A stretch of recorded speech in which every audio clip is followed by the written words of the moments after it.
Hello friends, welcome to our YouTube channel. और इस समय हम लोग पढ़ रहे हैं एनडीए एग्जाम के प्रीवियस ईयर क्वेश्चंस के बारे में। और कल की क्लास में हम लोगों ने पढ़ा था स्पॉटिंग एरर्स के क्वेश्चन किए थे हमने। जो एरर थी सेंटेंस में उसको हमको ढूंढना था और सही ऑप्शन को वहाँ पर टिक करना था। और उसी क्रम में आज भी हम ग्रामर स्पेशल क्लास ही है, यानी हम ये कर लें जो प्रीपोजिशन के क्वेश्चन है फिलर बेस्ड पर हमसे पूछे जाते हैं, उन क्वेश्चंस को हम आज की क्लास में डिस्कस करने वाले हैं।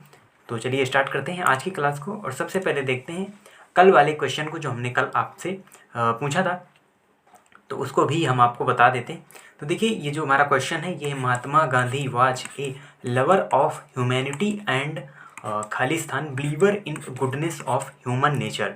यानी जो कि ह्यूमैनिटी के प्रेमी थे हमारे महात्मा गांधी, और उसके साथ ही साथ वो ह्यूमन नेचर की गुडनेस पर भी बिलीव करते थे। तो उसके लिए सही आंसर यहाँ पर, मतलब वो किस प्रकार के बिलीवर थे, किस प्रकार के विश्वास पात्र थे इस ह्यूमन नेचर की गुडनेस से रिलेटेड। तो देखिए, तीन यहाँ पर जो ऑप्शन आपको दिए हुए हैं, तो इन शब्दों से आप परिचित हैं, इन वर्ड से आप परिचित हैं, जिनमें पावरफुल यानी कोई पावरफुल का मीन्स होता है जो शक्तिशाली पुरुष, जिसके सामने भी जिसके साथ ही आप पावरफुल लगा देंगे वही शक्तिशाली हो जाएगा। चीयरफुल मीन्स होता है प्रसन्नता, होपफुल मीन्स होता है आशावादी। तीन शब्द तो यहाँ पर हमको यानी हमने कभी ना कभी पहले सुने जरूर है, लेकिन एक नया शब्द यहाँ पर आ रहा है स्टॉन्च। और स्टॉन्च मीन्स क्या होता है, तो सभी शब्दों के बारे में हम बताएंगे। पावरफुल होता है शक्तिशाली, तो पावरफुल बिलीवर थोड़ा सा यहाँ पर मैच नहीं खाता है। उसके बाद चीयरफुल यानी प्रसन्न, तो प्रसन्न बिलीवर ये भी यहाँ पर सही ऑप्शन नहीं होगा। उसके बाद आता है होपफुल, आशावादी, आशावादी बिलीवर, होपफुल बिलीवर, ये भी यहाँ पर सही आंसर नहीं होगा। इसका जो सही आंसर होगा वो होगा स्टॉन्च। और स्टॉन्च मीन्स होता क्या है, स्टॉन्च मीन्स होता है निष्ठावान, यानी जिसे हम इंग्लिश में लॉयल भी कहते हैं। तो Mahatma Gandhi was a lover of humanity and a staunch believer, यानी कि एक लॉयल बिलीवर थे in the goodness of human nature. तो इसका जो सही आंसर होगा वो होगा स्टॉन्च। ये वर्ड आपको याद रखना है, इसके मीन्स होता है निष्ठावान या लॉयल। अब हम शुरू करते हैं आज की क्लास को। और देखिए, थोड़ा सा हो सकता है क्लियरिटी का इशू हो, क्योंकि हमने इनको एज इट इज़ जो क्वेश्चन थे वहीं से हमने इनको लिया हुआ है, उस क्वेश्चन पेपर से ही डायरेक्ट हमने इन क्वेश्चंस को लिया है। अलग से हमने यहाँ पर टाइप नहीं किया है। तो थोड़ा सा आप जो अगर क्लियरिटी का इशू हो तो उसको आप थोड़ा सा मैनेज करें, वैसे हम सभी पढ़ के आपको बताएंगे। तो simulations of the 20th century by climate model that exclude the observed increase fill in the blanks. Greenhouse gases fail to simulate the increase in temperature over the second of the 20th century। तो green house gases की बात की गई है, तो increase किस पैमाने पर इंक्रीज कर रही हैं, तो यहाँ पर इसका जो सही आंसर होगा वो होगा बी नंबर, यानी कि इन। यहाँ पर जो सही आंसर होगा वो होगा in. Increase in green houses gases fail to simulate, यहाँ पर इसका सही आंसर होगा। अगला जो सेंटेंस है वो है in extremely poor societies children can be put to work, fill in the blanks, a young age and we are therefore a source of income। तो यहाँ पर वर्क के साथ किसका यूज किया जाएगा, तो वर्क के साथ यहाँ पर यूज किया जाएगा at, work at a young age, work at a young age यहाँ पर, क्योंकि सभी में आपको क्या भरने हैं, प्रीपोजिशन यहाँ पर भरने हैं हर एक फिल इन द ब्लैंक्स में। तो उनको हमको यहाँ पर देखना है और सेंटेंस से वो चीज़ें रिलेट करें, उसके अर्थ से भी रिलेट करें, ये भी हमको यहाँ पर ध्यान रखना होगा। तो फिर अगला सेंटेंस है people who are averse hard work generally do not succeed in life. तो यहाँ पर एवर्स, ये देखिए कुछ यहाँ पर जो शब्द दिए हुए इनके साथ प्रीपोजिशन, सेट प्रीपोजिशन भी आते हैं। जैसे जो एवर्स है, एवर्स क्या हमेशा टू प्रीपोजिशन यहाँ पर आता है, और इसके मीन्स होता है प्रतिकूल। जो हार्ड वर्क क्या करते हैं, एवर्स यानी कि प्रतिकूल हार्ड वर्क करते हैं जो पर्सन, वो जर्नली सक्सीड नहीं होते अपनी लाइफ में। यानी जब आप हार्ड वर्क तो कर रहे हैं बट वो आप प्रतिकूल कर रहे हैं, यानी उस चीज़ के अनुकूल आप हार्ड वर्क नहीं कर रहे हैं, तो आप अपनी लाइफ में सक्सेस नहीं हो पाएंगे। ये यहाँ पर इस सेंटेंस के कहने का मतलब है। और एवर्स के बाद खाली स्थान है, तो यहाँ पर आप बनेंगे टू, यानी एवर्स टू जो हमारा हम ये कह लिए फ्रेज बनता है, सेट प्रीपोजिशन बनता है, उसके मीन्स होता है प्रतिकूल।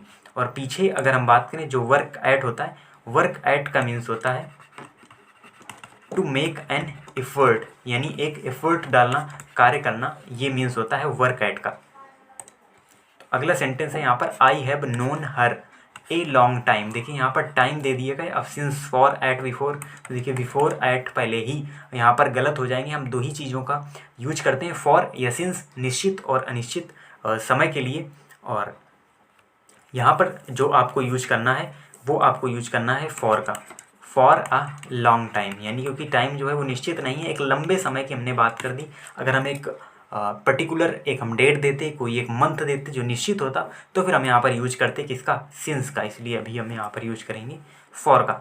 अगला जो क्वेश्चन है आधा यहाँ पर, आधा अगले पेज में, I accepted the offer certain conditions, मैं ये जो ऑफर है कुछ निश्चित कंडीशंस में, निश्चित शर्तों के साथ ही एक्सेप्ट करूँगा। तो ऑफ़र के साथ यहाँ पर क्या यूज किया जाएगा, तो यहाँ पर ऑफ़र के साथ यूज किया जाएगा ऑन, और पहले ही ऑप्शन में ये दिया हुआ है तो ऑप्शन ए इसका सही होगा।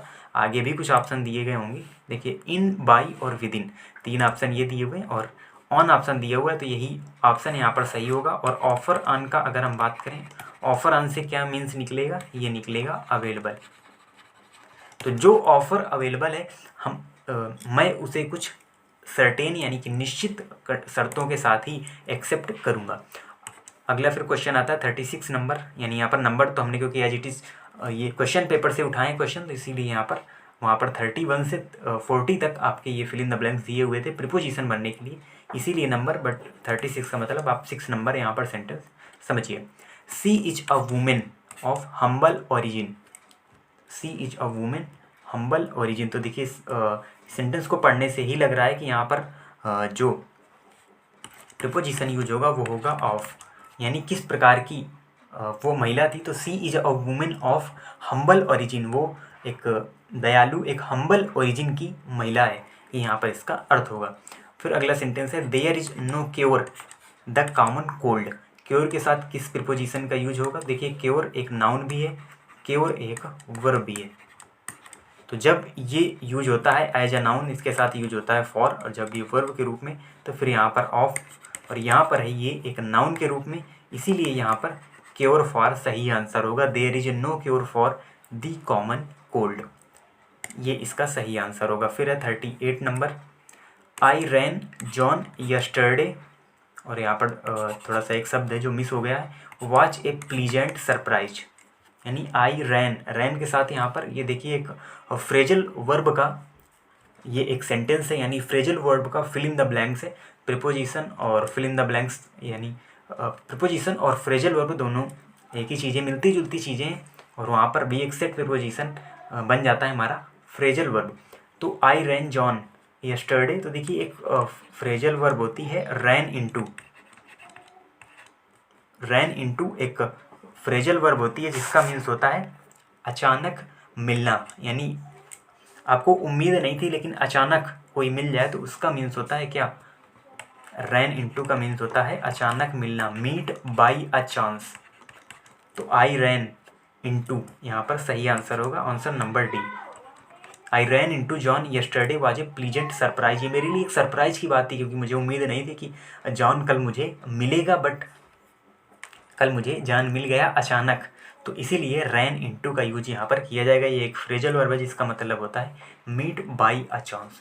अगला क्वेश्चन है my grand mother enjoyed boating the lovely lake, lake means झील, यानी मेरी दादी माँ ने बोटिंग इंजॉय की एक लवली लेक पर। तो देखिए यहाँ पर इन है, ऑन भी है, बिसाइड भी है, विद इन भी है, तो विद इन और बिसाइड तो पहले ही हम एलिमिनेट कर देंगे और बात आती है इन लेक में कि लेक पर।